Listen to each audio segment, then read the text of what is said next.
Pemirsa, masih bersama saya Syifa Aulia dalam Berita Kaltim hari ini. Kembali kami sampaikan 3 berita utama Kaltim hari ini.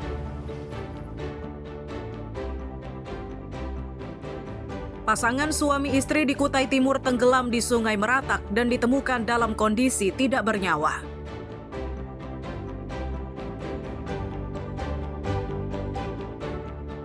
Berbagai cerita dilontarkan peserta didik yang kini bersekolah di sekolah rakyat di Samarinda.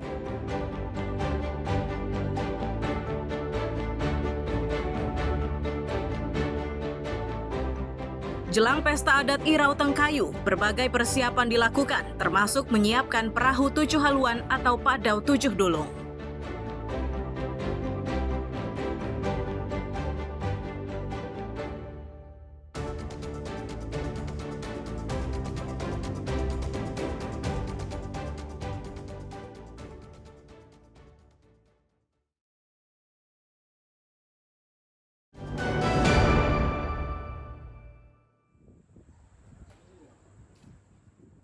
Replika perahu 7 haluan atau padau 7 dulung hingga Rabu siang masih diselesaikan pengerjaannya.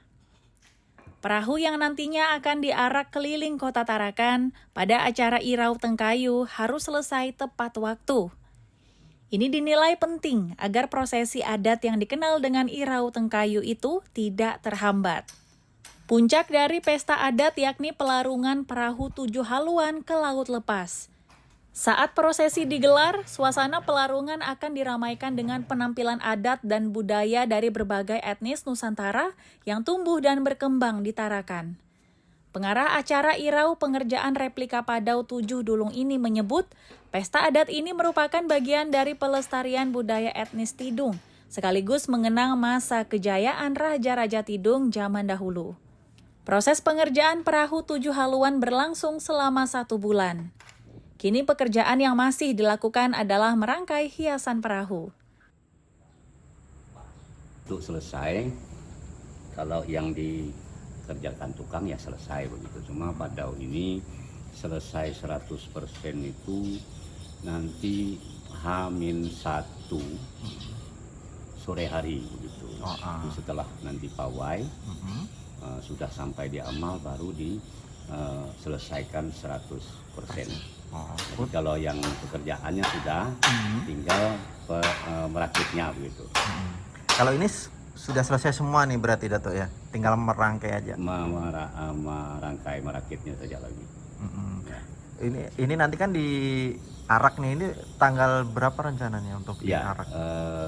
Rencana jadwal ngarak itu pada waktu pawai itu hari Sabtu tanggal 11 Oktober nanti. Terus di hari Minggunya baru diturunkan. Diturunkan ke laut. Ya. Pawai budaya mengarak replika padau 7 ini dijadwalkan berlangsung pada Sabtu mendatang. Sedangkan proses penurunan padau 7 dulung akan dilaksanakan Minggu sore. Mustafa dan Amir Hamzah melaporkan dari Tarakan, Kalimantan Utara.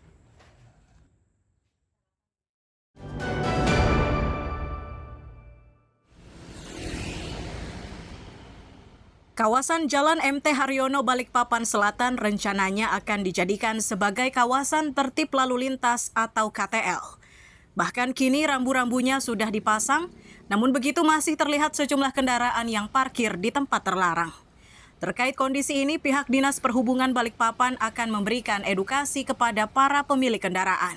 Langkah tersebut diberikan karena pelanggaran yang dilakukan tidak hanya pada tempat parkir terlarang, namun juga pada ruas jalan. Sejumlah pengendara tetap nekat berputar arah meski rambu larangan berputar arah telah dipasang.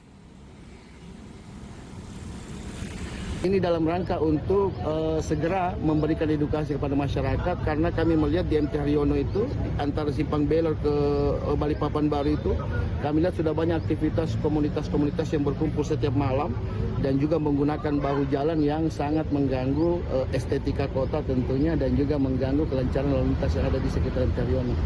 Jadi secara bertahap, sesuai aturan sebenarnya itu harus clear, nggak boleh ada parkiran. Tapi karena kami melaksanakan program ini secara bertahap sehingga kami memberlakukan saat ini adalah kawasan tertib lalu lintas seperti di Ruri Rahayu. Bagi pelaku usaha, pemasangan tanda larangan parkir sangat memberatkan. Mereka kini kehilangan pelanggan akibat tanda larangan tersebut.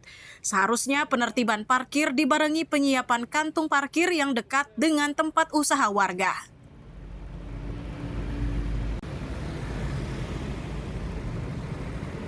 Agar warga, ya mohon kalau memang ditertibkan mau parkir di mana, ada nggak tempat parkir yang disediakan, ya kan? Kalau ada tempat disediakan nggak apa-apa. Sekarang kita kalau di debat nggak bisa parkir di sini, mau parkir di mana? Orang mau makan kemana? Nggak bisa. Kalau seandainya dari pemerintah menyediakan tempat parkir, Pak, bagaimana? Boleh asal jangan terlalu jauh juga. Orang juga kan kalau jauh nggak mau juga. Ya. Sementara itu, Dinas Perhubungan berdalih pemberlakuan aturan berlalu lintas itu bertujuan untuk mengatasi kemacetan sekaligus meningkatkan kesadaran berlalu lintas. Riani Mantini dan Amir Hamzah melaporkan dari Balikpapan.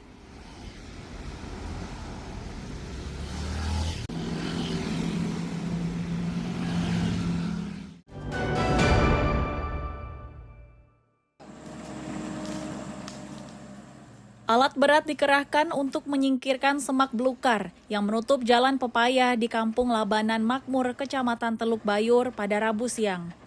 Perbaikan jalan sepanjang 2.000 meter dengan lebar 6 meter ini merupakan salah satu bagian dari kegiatan Tentara Manunggal Membangun Desa atau TMMD ke-126. Bagi masyarakat, langkah ini disambut gembira karena keberadaan jalan tersebut sangat dibutuhkan untuk mengangkut hasil panen, sekaligus akses tercepat menuju ke kampung. Ya, dengan adanya program TMMD, kami masyarakat di sini sangat membutuhkan karena jalan ini bisa dimanfaatkan lagi. Selain perbaikan jalan, pada TMMD kali ini juga dilakukan sejumlah kegiatan lain, mulai dari perbaikan rumah tidak layak huni, pembangunan toilet masjid, dan pembuatan sumur bor. Terus selanjutnya kita sasaran tambahan fisik di mana membangun MCK, yang berikutnya adalah rumah layak tidak huni, terus kegiatan Tentara Manunggal air bersih yaitu sumur bor di beberapa titik, yaitu 5 titik. Selanjutnya kegiatan ketahanan pangan dan penanaman pohon dalam rangka mengantisipasi kemarau yang berkepanjangan di wilayah Berau. Dan tentu saja masyarakat akan sangat menyambut baik sekali, kebetulan itu memang dibutuhkan, dan mudah-mudahan dalam waktu 1 bulan ke depan TMMD dapat terlaksana dengan baik dan masyarakat pun juga bisa merasakan fasilitas yang telah dilaksanakan oleh TNI Angkatan TNI Kabupaten Berau. Seluruh rangkaian pelaksanaan TMMD ini akan berlangsung selama 1 bulan. Agar target ini tercapai, Kodim 0902 Berau mengerahkan 150 prajurit. Miko Gusti dan Amir Hamzah melaporkan dari Kabupaten Berau.